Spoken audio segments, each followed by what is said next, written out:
Tady. Tady ze dveří půjde. Jo, vidím. A tady máme fightík. Čekám na něj.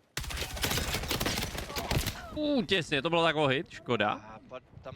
Toho jako přestřílel tou základní zbraní. Ty krás, tím škorpíkem.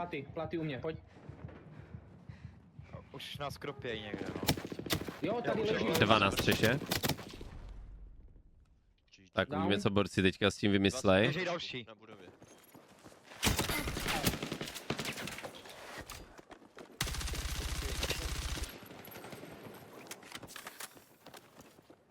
Furt na střeše dupe, ne? Jsou tam dva. Jo.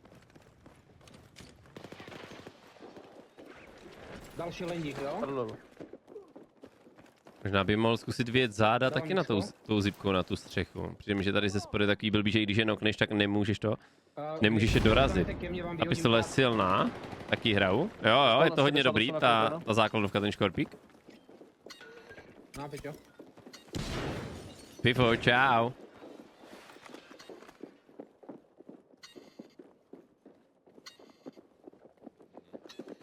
Kde jsou? Nahoře. Borci by to podle mě měli, někdo z nich by to měl podle mě vyjet a zkusit to rotnout, jinak tady dostanou dole. On jim propadl, on si ho nevšiml. A ještě na střeše, Ještě, že to ten jeho zahrál. Tady Peter si nevšiml, že mu týpek spadl za záda. Jo, ale docela dobře mu dal. Škoda. Je tam ještě nahoře. Jasně. Jsem se zrovna jít kouknout, ten sráč. Kdyby se Počkej, nekouknul, platu. To šel dolů někdo. Sekundu.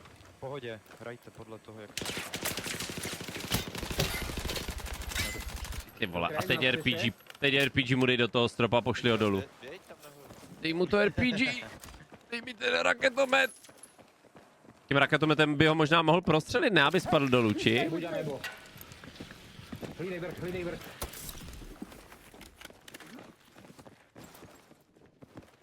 Pojďte dovnitř. Já nemám plát, jo, jeden. Pěkně, snipa hlava. Pěkný.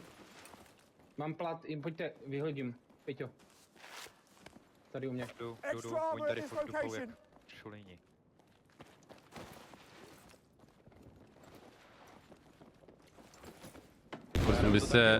Porcům by se hodilo tady ten fight už vyhrát, ukončit, aby mohli zvedat. Tady byl, no. Pěkně. Ty vole, prdel by byla, kdyby... On se propadl! Pojďte, váš! Nice! Tak to se povedlo, jak mu to prostřelil. Dostal mrtvej. Ty vole, pěkně. Pěkně. Hezký Joši. Taky má M-ku, nejsem jediný. Tak hodně lidí má blbý vkus.